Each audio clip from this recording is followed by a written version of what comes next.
किस विषय को लेकर? आज सबसे पहले मेरे सभी मीडिया के पत्रकार बंधु, मैं आप लोगों का आभार व्यक्त करती हूँ कि आप सब लोग यहाँ पर आए। आप लोगों से अक्सर बातचीत, अक्सर चर्चा होती है, पर आज हमारा मन बड़ा आहत है जब आपसे ये चर्चा हम लोग कर रहे हैं, क्योंकि आप सब जानते हैं कि 17 अप्रैल को जो लोकसभा में विपक्ष ने एक निंदनीय भूमिका निभाई और देश के बहुत ही लोकप्रिय प्रधानमंत्री आदरणीय नरेंद्र भाई मोदी जी विशेष तौर पे अपने देश की आधी आबादी को सशक्त बनाने के लिए, मजबूत बनाने के लिए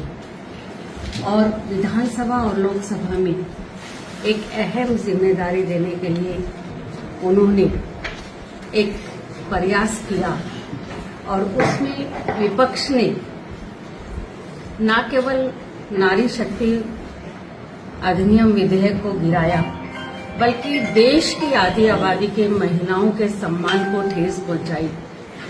जो लगातार देश में अनेक भूमिकाएं निभाते हुए देश के उत्थान के लिए, देश के विकास के लिए लगातार समाज में काम कर रही है। ये 17 अप्रैल का दिन हमारे महिला समाज के लिए एक स्वर्ण अक्षरों में लिखा हुआ दिन हो सकता था, पर कांग्रेस के नेताओं ने और विपक्ष ने जिस तरह से इसे काला दिन बनाने का काम किया, इससे देश की आधी आबादी आहत है और लगभग 70 करोड़ महिलाओं के अरमान उन्होंने जो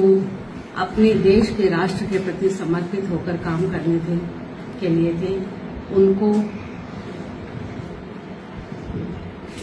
उनके हौसले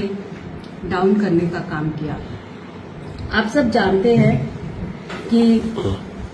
देश के बहुत ही लोकप्रिय प्रधानमंत्री आदरणीय नरेंद्र भाई मोदी जी ने बेटियों के सम्मान में, बेटियों को आगे बढ़ाने के लिए बेटी बचाओ बेटी पढ़ाओ अभियान लेकर आए। महिलाओं को स्वावलंबी बनाने के लिए जन धन योजना के तहत उनके खाते खुलवाए, उनको उज्ज्वला योजना के तहत उनको अपने घरों में स्वतंत्र रूप से उनके स्वास्थ्य की चिंता करते हुए उनको गैस पहुंचाई और महिलाओं को और ज्यादा स्वावलंबी बनाने के लिए उन्हें लखपति दीदी बनाने का काम किया। और जब ये महिलाएं शिक्षित होकर पूरी तरह से आगे बढ़कर समाज में सेवा करने के लिए तैयार हुई, तो हमारी सरकार में हमारे माननीय प्रधानमंत्री जी के द्वारा नारी शक्ति अधिनियम लेकर आए, जिसमें 33% आरक्षण लोकसभा और विधानसभा में देते हुए अपनी बहनों को अपने राष्ट्र के प्रति, अपने देश के प्रति समर्पित होने के लिए एक जिम्मेदारी देने का काम उन्होंने किया। और जब ये विधेयक लोकसभा में गया तो बड़े आहत होते हुए कहना पड़ रहा है कि विपक्ष के नेताओं ने न केवल इस विधेयक को गिराया, बल्कि इस विधेयक को गिराने के बाद विशेष तौर पे उनकी महिला सांसदों ने और सभी सांसदों ने मिलकर उसको जश्न को भी मनाया, जो महिलाओं को ये एक बड़ा दुख देने वाला, एक वो मन को दुख पहुंचाने वाला काम किया। आज जब हम ये देखते हैं कि पिछले जब 60 सालों तक कांग्रेस के नेताओं ने महिलाओं को मजबूत बनाने की सिर्फ अपने भाषणों में बात करी, उन्होंने नारी को केवल एक वोट बैंक समझा, उन्होंने नारी उत्थान की बात अपने चुनावी वायदों के दौरान तो की, परंतु जब कभी भी इस पे चर्चा करने की बात आई तो उन्होंने उसमें कभी भी अपना सहयोग नहीं दिया। और यदि वो सहयोग देना चाहते तो उनके पास एक मौका जो अब 17 अप्रैल को आया था और जिसमें आपने देखा भी देश भर की महिलाएं उत्साहित होकर टकटकी लगाकर देख रही थी, तो उन्होंने उस अधिनियम को गिरा दिया। आज जो विपक्ष ने जो भी अनाप शनाप उन्होंने एलिगेशन लगाए, चाहे ओबीसी को लेकर है, चाहे डिलिमिटेशन को लेकर है, वो केवल उनके एक भ्रामक मुद्दे थे और उन मुद्दों को उन्होंने दिखा दिया कि लोकसभा में किस तरह से वो नारी के हकों के विरोध में है और विपक्ष के प्रतिपक्ष के नेता जिस तरह से जब ये गंभीर विधेयक पर चर्चा हो रही थी तो उन्होंने छोटी छोटी बातों में उस समय को जाया करने की बात की और उन्होंने उस बिल को ना अहमियत देते हुए अपने बचपने की बातें की और उस बचपने की बातों में उन्होंने देश के विकास के बारे में नहीं सोचा और जिसकी वजह से वो उन्होंने एक ऐसा भ्रामक सांसदों के बीच में फैलाया। हालांकि हमारे माननीय प्रधानमंत्री जी ने और हमारे माननीय गृह मंत्री अमित शाह जी ने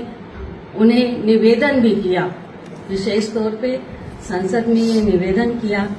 कि आप सब इसमें दलगत राजनीति से ऊपर उठकर आप देश के बारे में सोचें, देश की आधी आबादी के बारे में सोचें।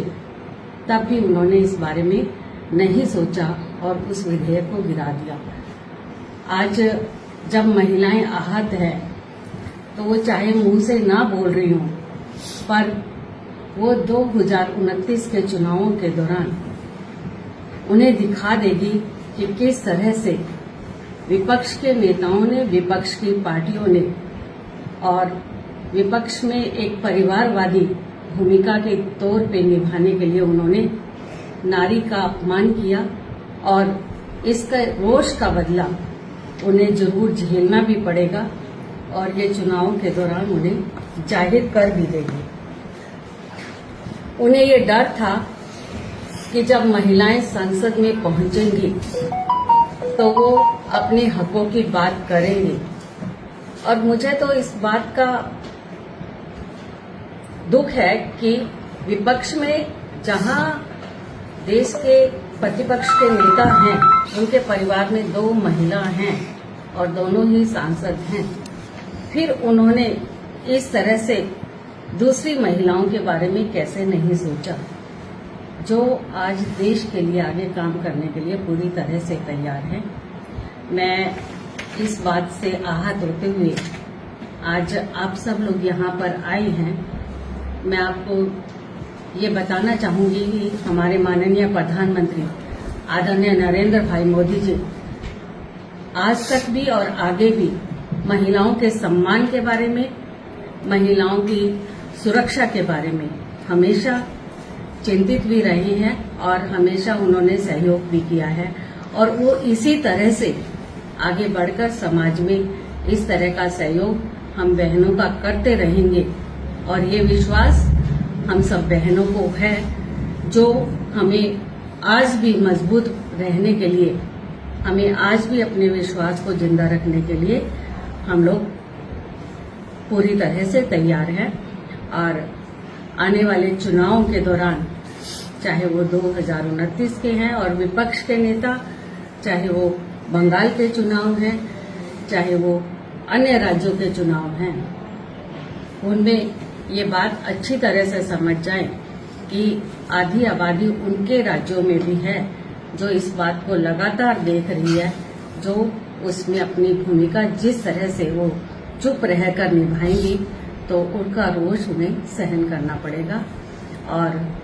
मैं इस बात के लिए फिर से हमारे माननीय गृह मंत्री जी का, हमारे माननीय प्रधानमंत्री जी का आभार व्यक्त करती हूँ कि आपके नेतृत्व में न केवल देश आगे बढ़ रहा है बल्कि समाज भी और विशेष तौर पे महिलाएं भी आगे बढ़ रही है। आप जिस तरह से मार्गदर्शन में बेटियों को आगे बढ़ाने के लिए निरंतर प्रयासरत हैं, आने वाले समय में आप जरूर बेटियों की सुरक्षा के बारे में और नए कदम उठाएंगे, बेटियों के सम्मान में और नए कदम उठाएंगे और देश की आधी आबादी पूरी तरह से आपका सहयोग करेंगे। कांग्रेस कह रही है कि आप 543 पर ले आइए बिल, हम आपके साथ हैं। मैंने आपको बताया कि ये झूठे भ्रामक मुद्दे उन्होंने चाहे डिलिमिटेशन के हैं, ये उन्होंने फैलाए हैं। जब उनको हमारे आदरणीय गृह मंत्री जी ने कहा कि जो वो चाहते हैं उसमें वो संशोधन करके 1 घंटे के अंदर दोबारा से लेकर आ रहे हैं। यदि आप दलगत राजनीति से ऊपर उठकर उसमें सहयोग करेंगे तो हम लोग इसमें और संशोधन करके, चाहे वो दक्षिण भारत की सीटें हैं, चाहे वो अन्य राज्यों की सीटें हैं, उनको पूरा करने का काम करेंगे। पर उन्होंने किसी भी तरह से सहयोग नहीं। कांग्रेस कह रही है कि 2023 में ये जो है कानून बना बिल लाया गया, तब बीजेपी कहां से हो रही थी, अपनी पार्टी में महिलाओं को स्थान देंगे। ऐसा नहीं है कि बीजेपी ने कभी भी इस बारे में नहीं स्थान दिया। आप देख रही हैं, हरियाणा की हम बात करें तो हमारे माननीय केंद्रीय मंत्री श्री मनोहर लाल जी ने जिस तरह से पंचायती चुनाव रहे तो उसमें 50% महिलाओं का आरक्षण, और चाहे हमारे निकाय के चुनाव रहे उसमें भी हमारी महिलाओं को आरक्षण देने का काम किया। और आगे भी आप देखेंगे कि भारतीय जनता पार्टी की सरकार अपनी पूरी तरह से अपने वायदों को पूरा करते हुए अपनी बहनों को सशक्त। इसने कहा कि बीजेपी के 18 राज्यों में सरकार है, तो सिर्फ एक राज्य में महिला मुख्यमंत्री क्यों है, बाकी राज्यों में महिलाओं को क्यों नहीं मौका दिया गया? हमारी सरकार में हमारी मुख्यमंत्री चाहे मध्य प्रदेश में उमा भारती जी रही है, वसुंधरा राजे जी रही हैं, आज रेखा गुप्ता जी भी हैं। हमारी सरकार में बहुत सारी ऐसी महिला मुख्यमंत्री बनी, और आज तो हमारे लिए बड़े गर्व की बात है कि देश का सर्वोच्च पद जब हम देख रहे हैं कि एक आदिवासी महिला हमारे जो देश का नेतृत्व कर रही है, देश का पूरी तरह से उनके नेतृत्व में आगे बढ़ रहा है। हमारी पार्टी ने कभी भी महिलाओं के को आहत नहीं किया है। जहां भी उन्हें लगा है महिलाओं को आगे बढ़ाने का काम पूरी तरह से। कांग्रेस पार्टी का कहना है कि चुनाव की वजह से इस मुद्दे को अभी उठाया गया है, पहले क्यों नहीं याद आया इस मुद्दे को उठाने के बारे में, ये विपक्ष का कहना है। हर तरह से उल जुलूल बातें करके लोगों को भ्रामक मुद्दे देते हुए भटकाने का काम कर रही है। उन्होंने कभी भी सकारात्मक सोच के साथ काम नहीं किया। वो जब भी कभी इसी तरह की बात आती है तो वो इसी तरह के भ्रामक मुद्दे वो लोगों के बीच में लेकर। कांग्रेस कहती हुई हमारी बहन रेणुबाला गुप्ता जी द्वारा ये प्रेस कॉन्फ्रेंस यहाँ पर रखी गई थी, क्योंकि आप सभी ने देखा कि 17 तारीख को माननीय प्रधानमंत्री श्री नरेंद्र मोदी जी द्वारा एक बिल ला गया था कि बहन नारी शक्ति को हम वंदन करते हुए उन्हें सम्मान देंगे और उनको 33% अधिकार देंगे सरकार में। तो उसके लिए बिल लाया गया था। उस बिल को विपक्ष ने गिराकर, और उसका जिस प्रकार से कांग्रेस की बहनों ने भी, उन्होंने भी उसका जब वो बिल गिरा उसके बाद मजाक उड़ाया गया, तो उसका रोष सभी बहनों में है। तो आज सभी जिलों में ये प्रेस कॉन्फ्रेंस बहनों द्वारा की जा रही है कि इस प्रकार का निंदनीय घटना जो उन सांसदों ने की है, तो उसके लिए विरोध भी हमारी बहनें करेंगी पार्टी। और जो आप ये बता रहे थे कि हमारे संगठन में भी अब की बार सभी जिला कार्यकारिणियों में या प्रदेश, क्योंकि जिले के ही अभी तक दायित्व दिए गए हैं, तो सभी में ये रखा गया था कि 33% महिलाओं को उसमें स्थान दिया जाएगा, जहां जहां भी हमारी जिले की टीमें नई गठन हुई है। तो भारतीय जनता पार्टी हमेशा महिलाओं के सम्मान में निरंतर कार्य कर रही है, और ये बिल भी हमारा यही सोचती कि हम ज्यादा से ज्यादा महिलाओं को सम्मान दे सकेंगे, उनको टिकटें भी मिलेंगी ज्यादा से ज्यादा, वो सांसद भी बनेंगी, वो विधायक भी बनेंगी। और इसी प्रकार से आदरणीय मनोहर लाल जी ने सभी जो हमारे नगर पालिका है, चाहे हमारी सरपंचों को भी देने का काम, 50% का अधिकार महिलाओं को वहां भी दिया गया है। तो भारतीय जनता पार्टी निरंतर यही प्रयासरत है कि महिलाओं को सम्मान दिया जाए। लेकिन जो कांग्रेस ने या अन्य विपक्षी पार्टियों ने करके दिखाया, तो उसका जवाब भी अब ये बहनें देंगी। आपने देखा होगा कि जब बिल लाने की बात आ रही थी तो सभी जगह सभी बहनों ने बड़े, और करनाल के अंदर भी हमारी बहन रेणुबाला गुप्ता जी और हमारे माननीय मुख्यमंत्री जी की धर्मपत्नी सुमन सैनी जी के नेतृत्व में बड़ी लंबी यात्रा एक निकाली गई थी, जिसमें हजारों की संख्या में बहनों में जोश था कि उन्हें एक नया अधिकार मिलने वाला है, लेकिन विपक्ष ने उसके ऊपर पानी फेर दिया और इसका जवाब अब सभी बहनें मिलजुल कर देंगी और इसका खामियाजा अब सभी चुनाव में विपक्षी दलों को भुगतना पड़ेगा।